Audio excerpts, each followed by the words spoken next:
I kept running into medals created by this guy, Charles Cushing Wright. Now, of course, we've all heard of him, famous American engraver. We're all familiar with a number of his medals.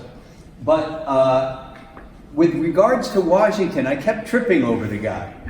And I finally decided that I couldn't do the book justice without looking into Charles Cushing Wright. I kind of got hooked. I kind of got fascinated. So this is a medallion that was created when he died by his former colleagues and partners, Frederick B. Smith and James Bale. And it's a funny medal. It's a wonderful medal. There are only 4 examples that exist. There's a gold, a silver, copper, and a white medal. This happens to be the white medal example that's been silvered. But it's a very, very rare medal. And it's one of only a couple of portraits known of C.C. Wright. C.C. Wright was born in Damariscotta, Maine in 1795.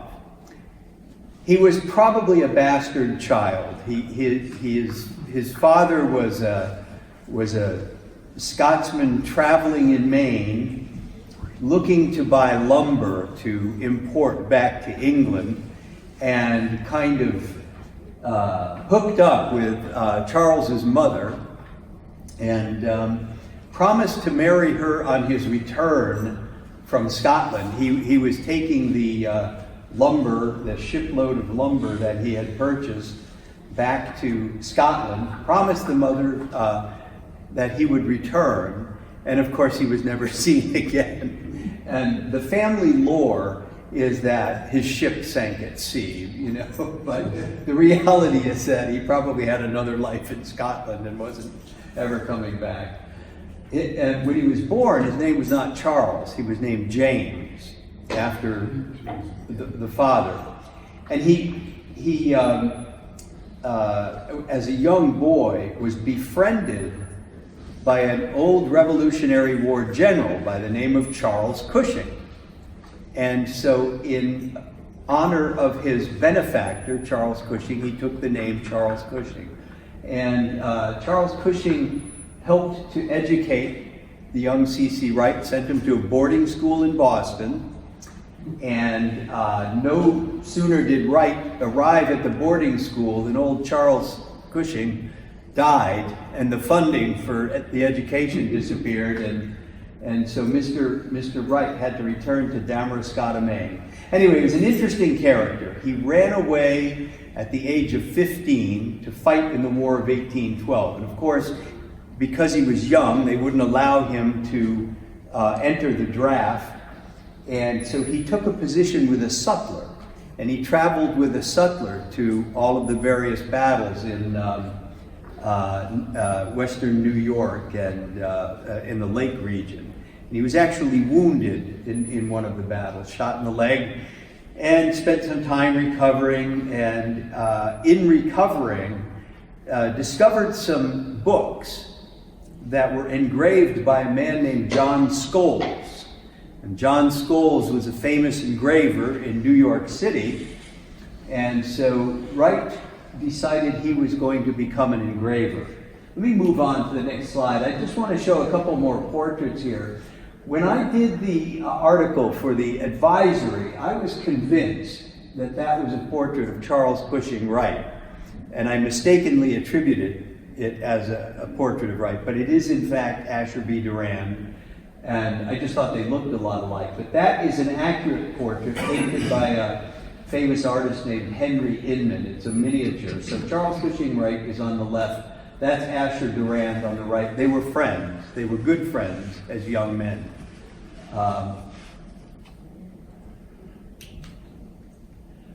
One of the earliest engravings known, attributed to Charles Cushing Wright, is this Masonic certificate done while he was an apprentice for a man named John Osborne in Oswego, New York. So after the War of 1812, after his wound healed, he traveled to Oswego, New York, took a position with a watchsmith named John Osgood, and this is one of his earliest known engravings. It is not signed, but it's attributed to him. This is another example that is signed in the lower left here. You can see C.W. Sculpt. So the letters, a lot of the engraved letters can be matched to the earlier stuff, but anyway. In 1818, he finished his apprenticeship. The economy was a little bit depressed, and there was not a whole lot of work in Oswego, New York for an engraver. So he decided to find his fortune, and he traveled to New York City, and he presented himself at the studio of Maverick and Durand. Has anybody ever heard the name Peter Maverick? Peter Maverick was the prominent engraver in New York City, really in America, for many years, from the late 1700s into right about 1830, 1840. And one of Maverick's apprentices was the aforementioned Asher B. Durand. And in 1818, Durand finished his apprenticeship, and the firm became Maverick and Durand. C.C. Wright presented himself there. Durand and Wright became friends, and I have got this rather fanciful idea that his first medallic offering was the Chowder Club medal. Now, this is a very, very rare medal, and this is total speculation. There's absolutely no proof that C.C. Wright did it. It's just me. I want to believe it, and so I do. But if you look at the map, where Maverick and Durand's studio was on Pine Street, it was about a 10-minute walk to Washington Square. By the way, the first time this ever appeared at auction was about 1867. It was the Levick sale, J.N.T. Levick. It was a Woodward sale. And after Levick bought it, he paid an extraordinary amount of money, like $20 for this medal back in 1867, which is a lot of money. And after he bought it, he then was convinced it was fake, that it was a copy, that it was a manufactured rarity. But nobody really knows what the Washington Market Chowder Club medal is, what it was for. I've found newspaper clippings from the 1850s that promote the Washington Market or the Chowder Club as a shooting club. And shooting was a big, big sport in the early 1800s in America. And so, and the Chowder Club might have been a marching band that marched with all these parades. And they would go back to whoever's hotel was hosting the shoot, and they would drink themselves silly. And but in any event, it may not be a C.C. Wright medallion, but I like certain design elements of it for C.C. Wright. There was not enough room for an engraver like C.C. Wright in New York City at the firm of Maverick and Durand, and he met somebody who had said, "Go to South Carolina. That's where the money is, and that's where the action is." So he took a trip to South Carolina. First, he went to Savannah, Georgia, set up a banknote engraving firm. They engraved a number of banknotes, but a major fire took place, burned his studio, burned half the city, really burned him out of house and home. But he had a partner in Charleston, so he moved to Charleston, South Carolina, and set up shop with his partner on King Street. And there he met his wife, Lavinia. She was 15 years old. He was probably 20. And he met his wife, Lavinia. And that is said to be her in the engraving, but that was an early advertisement for his business in South Carolina. This, I believe, is the first medal that really can truly be attributed to Charles Cushing Wright, and it's Charles Cotesworth Pinckney, the old Revolutionary War general. And Pinckney lived in Charleston, South Carolina, and he was painted by C.C. Wright's good friend, Samuel F.B. Morse. Samuel F.B. Morse was a very, very prominent portrait painter, and we all know him today for the Morse Code, but he made his living painting portraits, and he would travel from his home in Boston to Charleston, South Carolina every year, and he would paint the portraits of the affluent people in South Carolina. C.C. Wright and Samuel F.B. Morse became involved in an effort to establish something called the South Carolina Society for the Arts. It was a failed effort, but they put on a couple of exhibitions that were poorly attended, cost a lot of money, and generated nothing.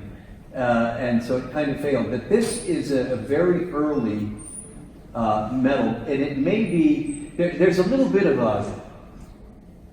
a competition between C.C. Wright and Christian Gorbrecht.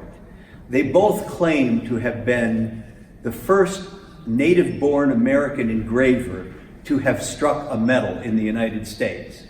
I actually think C.C. Wright edges out Christian Gorbrecht by a couple of months, but who cares? Anyway, this is his earliest medal. After leaving South Carolina, he traveled back to New York and again, getting involved in engraving, created a number of engravings that became very, very popular household items. Probably thousands of these were printed and sold in American households. American Eclipse was a great, great famous racehorse, and he was the sire of horses like Man of War. They can trace them all the way to Secretariat. If you're into that kind of thing, Turf magazines and so on and so forth. Here's another engraving that he did. This appeared in a Turf magazine, printed by C.C. Wright, 1824. Another one of his very early medallic works is in 1824. The Marquis de Lafayette was invited to come and visit America by James Madison, and he accepted the invitation, traveled to New York, got off the boat, was greeted by a number of prominent New Yorkers who persuaded him to allow the artist John Frazee to create a life mask. Now, a life mask was when the victim or the subject of the painting would sit and they would put plaster of Paris strips all over the face, and it would harden. And then when the mask came off, they would pour a plaster impression from the mask. And it was apparently a torturous thing. Washington used to write about it all the time, how much he hated it. But Lafayette, anyway, he sat for John Frazee, and Wright was given a commission to create a button for the Scoville Manufacturing Company. The Scoville Manufacturing Company, or L.H. Scoville, made the buttons, and then they were sold by a fellow named Campfield in New York who had a large clothing store. And so this is, again, a very, very early work of C.C. Wright. There are two varieties of this button. Only one of them is signed. And if you look in the bust here, I don't know if you can see it that well in the image, but there's a faint impression of W-R-I-G-H-T.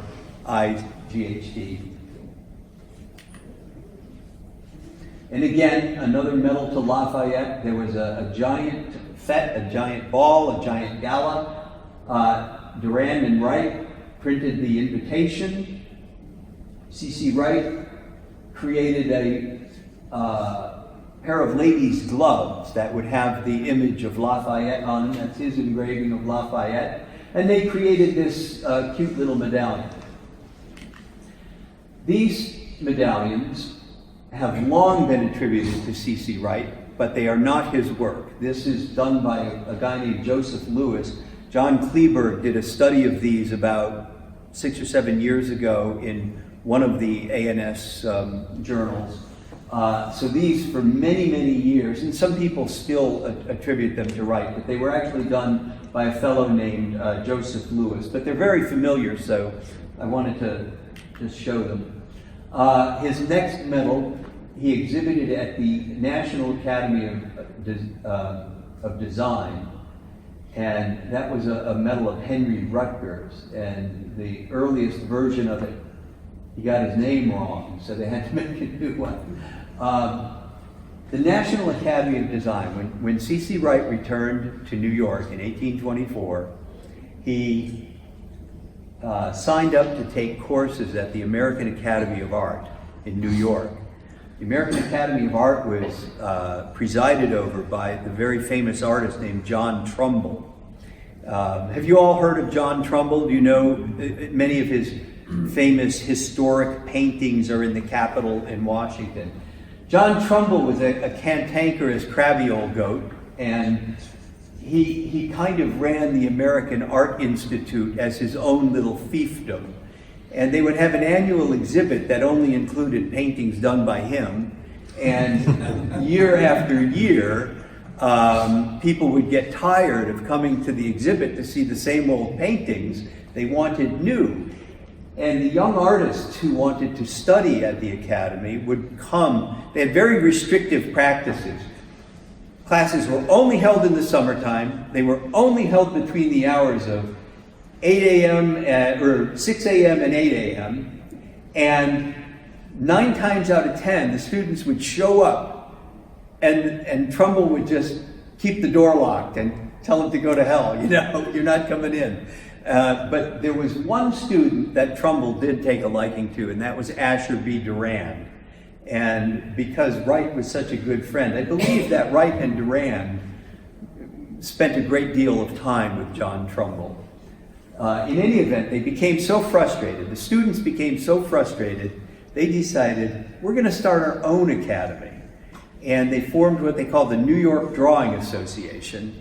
And there were about 30 or 40 members of the New York Drawing Association.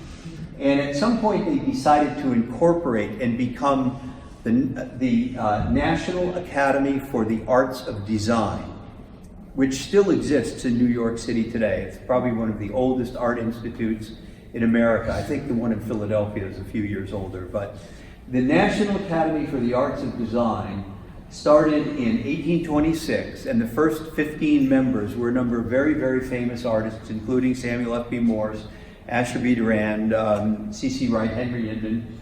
And the first meetings for the National Academy were held in C.C. Wright's rooms. So he was very, very prominent and active in the organization.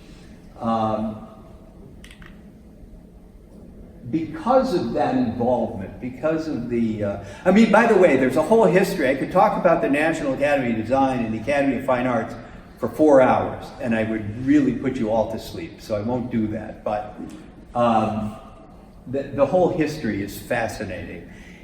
You know, we take a lot for granted, and it's right that we do. I mean, we have many modes of entertainment, but if I got out of bed one morning and said, I want to become a painter, all I would have to do is go on the internet, and I could probably find 15 places within walking distance where I could go take art lessons.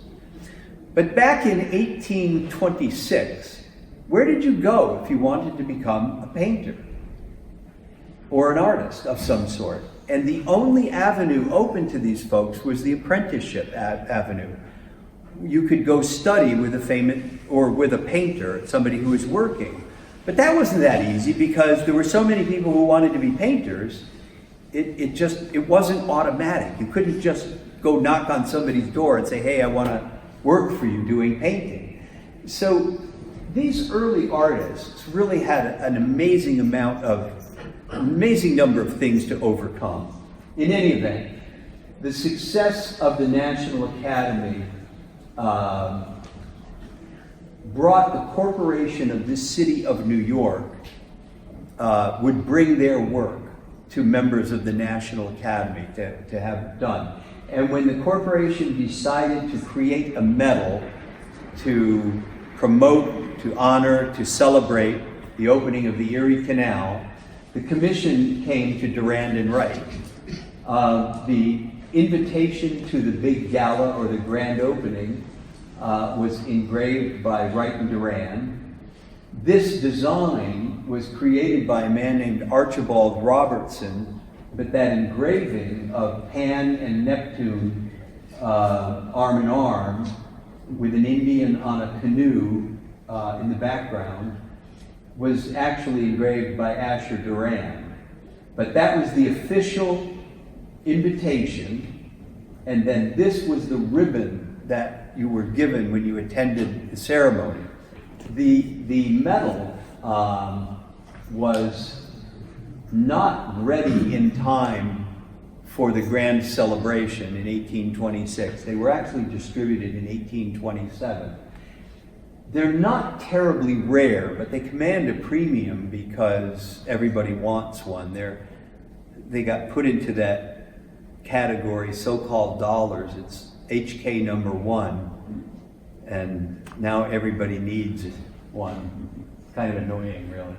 But the top medal is a prototype that appeared recently, was recently discovered.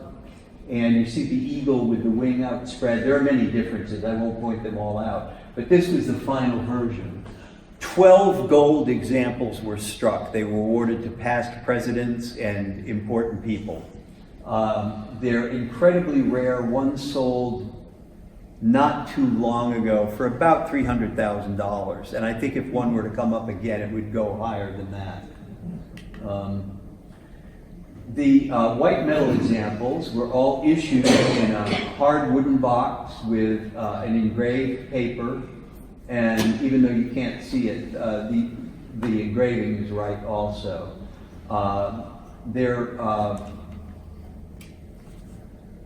It's not important. There are a number of die breaks and things like that that are worth looking at. In 1829, by the way, on that medal, a lot of the lettering on this medal was done by an engraver, a die sinker by the name of Richard Trested. Has anybody heard of Richard Trested? Okay.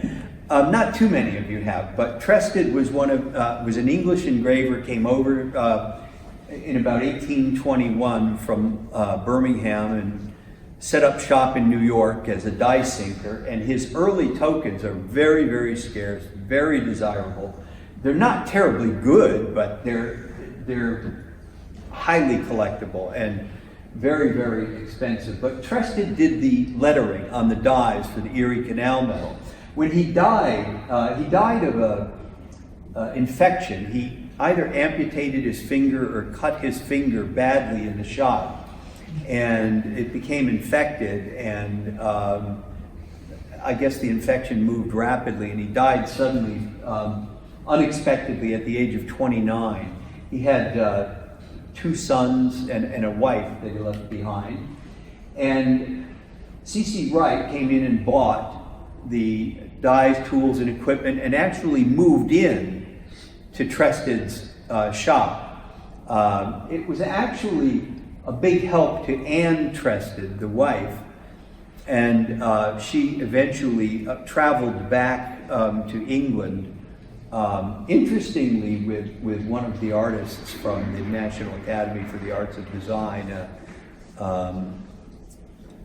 whose name escapes me right at the moment, but in any event, this is the first store card issued by Wright and Bale in 1829, and it's the first time that we see the potential that Wright has as an engraver. The work on Franklin, it's copied from a Nini medallion, and that image of Franklin is absolutely wonderful. It's, to my mind, it's one of the finest pieces of medallic art. I mean, when you think about the period, and one other point I'll make, and you can't see it, but as we go forward in the slides, and by the way, if I overstep my time, just tell me to shut up, all right? But is that many of the planchets that they used to strike these metals were cast. They didn't have the ability to roll and cut planchets. So there are a lot of imperfections in a lot of the work because they used cast planchets. Another Lafayette medal done very early. In 1830, France changed governments once again and threw the support of Lafayette, Louis Philippe was crowned king of France. I don't know how long he lasted, but it became a very big deal and was greatly celebrated in the US. There were a lot of French population in America, and everybody was very, very happy that, well, Napoleon's gone, and whatever chaos followed Napoleon, finally they thought that they were going to have stability. I think it turned out that Louis Philippe wasn't all that great of a king, and it all fell apart anyway. But some early work, Wright and Bale, a number of agricultural medals, Charleston, New York, South Carolina, the South Carolina Society. That's a very interesting medal. It's not signed by Wright, but it's so much like his other work that it is attributed to him. It is, however, not inconceivable that the reason that it's not signed is that it emanated from Wright and Bale's shop, but it might be the work of Frederick B. Smith, their young apprentice. A couple of more agricultural medals, Pennsylvania, Michigan. They exist as early as the dates on them, 1849, 1851. So when I was doing the Washington book, this medal used to drive me crazy because there were so many iterations of it. It was really hard to understand. But I now absolutely love this story. The very first medal that they struck, Wright and Bale, we don't know why they made it. It was probably going to be something that they were going to use for Washington's 100th birthday in 1832 to promote whatever events were taking place. The bust of Washington is clearly copied from the Series Numismatica medal by Vivier. What's interesting, though, about this story is that the reverse of this medal is it's cluttered. It's not terribly good. The reef almost touches, and there are some die breaks. You probably can't see them in the photo here, but there are some die breaks that run up through here. And the die failed fairly early and fairly quickly. But they had the obverse die, and they used to create all kinds of interesting little items. Oh, well, let me go back. I missed something, and it's important. Baker, when we wrote about this medal without the lettering on the reverse, reported that this medal was struck before the die was lettered. And everybody just kind of accepted that, myself included, so it's a little bit out of order in the Washington book. John Pack has been cataloging the Baker collection, which is coming on the market in a couple of months. And John noticed a couple of things on this medal, and you won't probably be able to see them, but there's a period right here in this leaf, and there's a chopped off leaf right here, which shows that actually the lettering was actually removed from the medal. Then the medal was used as an award medal for the artists of the National Academy of Design. They, just like we give the Georgia Stam Chamberlain Award, they gave out the Most Improved Artist Award, and they needed a medallion. And there are newspaper articles reporting how the medallion with a head of Washington on one side and engraving on the other was presented to, and it names the artist. We won't know for sure until one of them ever turns up if it was this medallion that was awarded or the other. I think it was probably both. The medallion on the left is very interesting because he cut the heads out of one of the struck medallions, adhered them to a blank silver planchet, and then added the ring to hold them together, and now he's created an award medal. And he exhibited that medal at the 1830 fair of the National Academy for Design. But you can also find cut-out heads occasionally. You'll see them on eBay every now and then. And then he made things like pipe campers, and at one point here's an example of an award medal from a very famous collector for the Brooklyn Institute. And so he had all sorts of uses for that obverse, the one on the left. Now I'm going to jump forward to this medal. Most of you probably are not familiar with this medal, but this is an Indian Peace Medal, or the Fur Trade Medal, of John Jacob Astor. And it's very rare. In fact, this is the only example of this large size medal. What's important about this medal is the design on the reverse, the crossed pipes and calumet. UMO, Upper Missouri Outfit, is what that stands for. And that portrait of Astor shows him as a young man, probably 50 maybe, but in reality when the medal was made, Astor was like 78 or 79 and basically ready for retirement. So you have to ask the question where that portrait came from. Well, it turns out that Henry Inman, who was a good friend of C.C. Wright, apprenticed to an artist named James Jarvis, and Jarvis painted a portrait of Astor when he was in his 50s, and Inman used to sketch from the portrait. And so my theory is that Inman shared his sketches with Wright, and they created this medal. Now they did do a small size Astor medal on the left which was actually presented to the tribes. The American Fur Company wanted to present trinkets to the Indians that they were trading with, and so that medal was created. And now we see a C.C. Wright medal with that same reverse.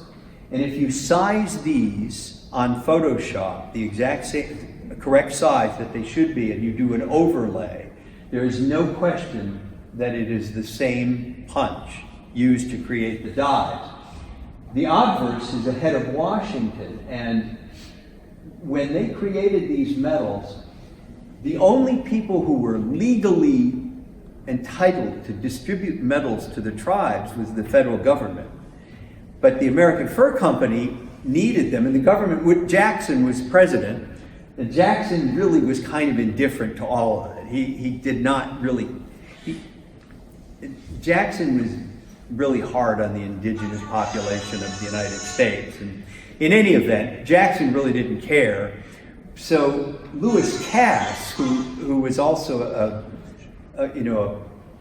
he was head of the War Department or something like that. Well, he gave them tacit approval to give trinkets to the Indians, not medals, trinkets. So the theory is the medals were created, not struck, and they were not signed, so they could never come back and bite anybody in the ass if the federal government decided that there was a problem. But this is a great attribution right here to be able to now say that the Astor Medal was the work of Charles Cushing Wright. He continued to do engraving, a number of famous books. There's a portrait of Washington. Has anybody ever seen this 4-volume set of the National Portrait Gallery of Distinguished Americans? Has anybody ever seen this set of books? James B. Longacre was one of the artists who created this book. And they are fantastic. If you can ever find a deluxe set. Can you see, am I standing in your way? You're absolutely fine. Okay, great. If you ever find that book, just get a copy, just go through it. You'll really enjoy it. A couple of early store cards, C.C. Wright. This is why I like Wright for the Chowder Club medal. That head in the wreath. Now you may look at that and think, oh, that was done everywhere, but it really wasn't. If you go back through the Washingtoniana, the earliest use of Washington's head within a wreath was C.C. Wright's, or the Chowder Club medal. It really was. It didn't appear. I mean, in any event, these 3 cards are really, really interesting. They're scarce as hell. They appear in the Hard Times token series. That's nonsense. They're store cards. There were no hard times in 1830. Hard times didn't begin really until 1837. So, in any event, I won't get into that argument with everybody, but that John Barker store card is very rare. I think there are 6 known. The Wright and Bales card is fairly common, not too hard to find. But the Henderson and Lawson card is very rare because you can you see the die cut at the bottom? Only 16 were struck before the die failed completely, and even with the middle piece, the store card, you can find later strikes where that cut appears. So in any event, some of these just sold recently in the auction, and they bring a couple grand a piece. It's hard to believe, but they do. Some other early works. Wright used to dash off medals for people that he liked. He was friends with James Mapes. He did 1 or 2 lead medals, CCW, to his friend J.M., 1834. He did one for former governor of New York, DeWitt Clinton, and a couple elude us in terms of photography. And Worcester Beach was a very famous doctor in New York who helped during the yellow fever epidemics and just took care of hundreds and hundreds and hundreds of patients without compensation, without just to help. So they commissioned a medal to be struck in his honor. Here's a pretty well-known medal. The Gift of Franklin was presented to pretty much all Boston school children for showing up, you know. And there are several varieties of these, but this is the only one that's marked Wright and Bale on the bottom. Store cards. The work is a little drab, and C.C. Wright would get bored with it. He didn't care much he wanted to do art. And in 1834, the actor Edwin Forrest decided to take a trip to London for the first time, and his friends gave a party for him, and they decided to have a medal struck. So C.C. Wright got that commission. And it's just a great little medal. Oh, this is one of my favorites. This is an example of a medal at the Massachusetts Historical Society. It is on the 200th anniversary of the founding of New Haven. This is Dave Bowers's one of Dave Bowers's favorite medals, by the way. On the 200th anniversary, Wright was given a commission by the city of New Haven to strike a medal. He didn't really design it. The design was given to him.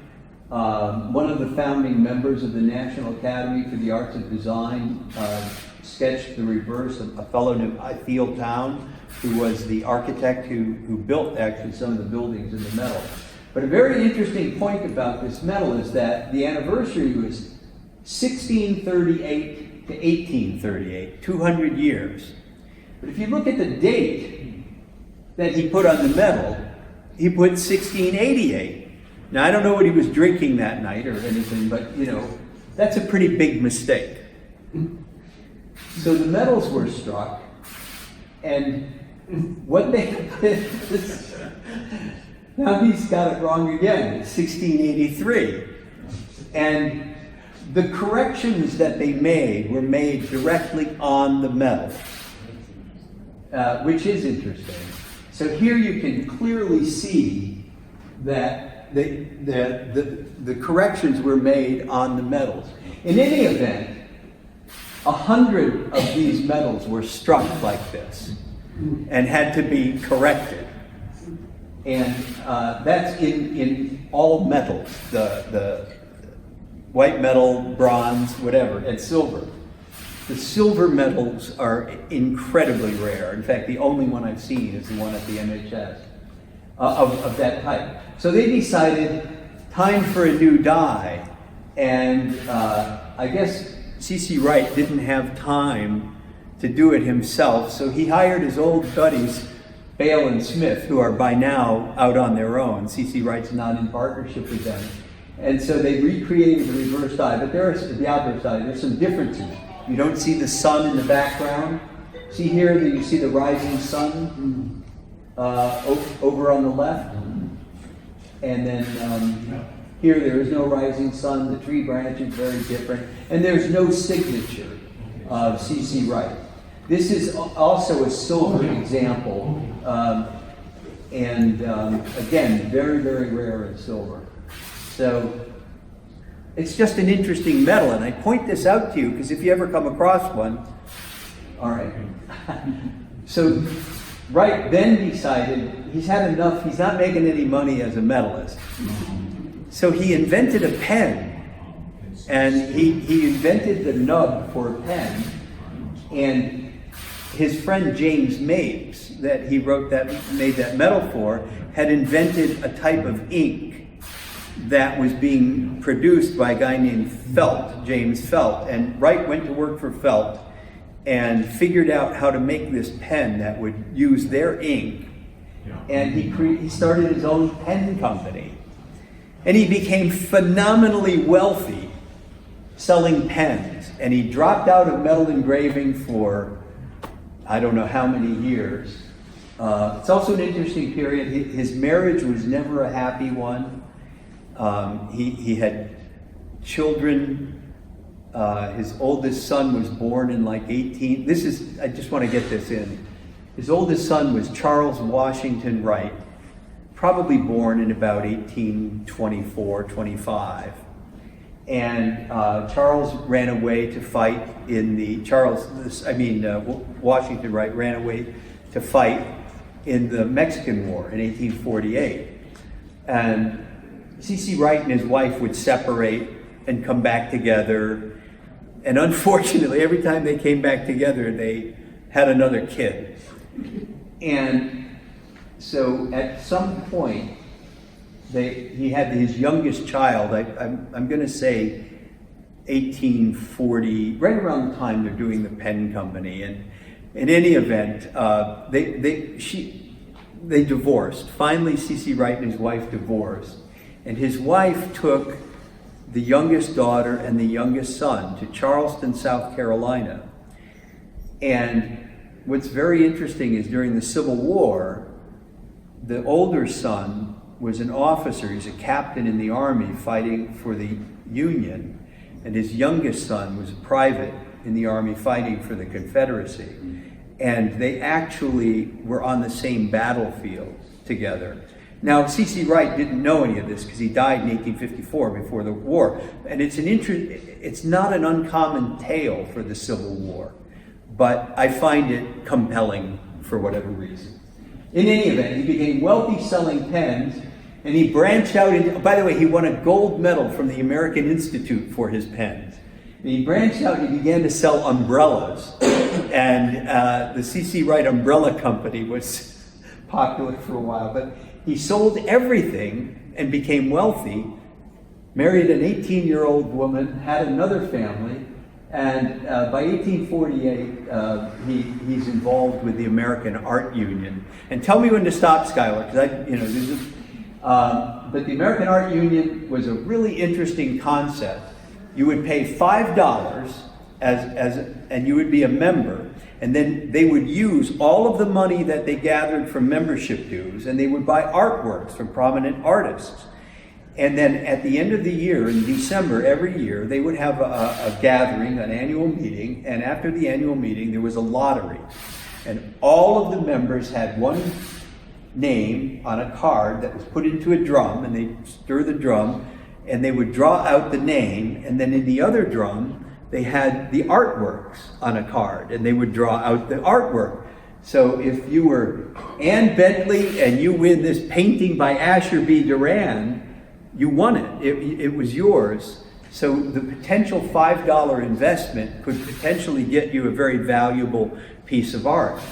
And they also would produce engravings of many of the paintings And those were distributed free to members. So members always got their money worth. Plus, they always had free admission to the gallery. The problem is they became a victim of their own success because so many people signed up. They couldn't buy enough good artwork to give away. Okay? And so then people would grouse, I got that crappy painting. And it's like, it's just, they became victims of, the same thing happened in London, the London Art Union. One of the things that London did is they would strike medals. So America decided we have to strike medals. So the very first art union medal was done by C.C. Wright. It was Washington Allston. What's interesting about this medal is it was very popular, and they restruck it each year in successive years. The die failed, and they came up with a new reverse. So the Washington Allston has two different reverses. So the difference primarily being that the designer, P.P. Duggan, is right there, and the die sinker, C.C. Wright, is right there. And when they redid the die, notice how much smaller the date is, and C.C. Wright moved his name up to the top step. And I just point that out because, a lot of people think, there's an opportunity here to buy something cool. Anyway, Gilbert Stuart was the next one, and our buddy John Trumbull was the last one.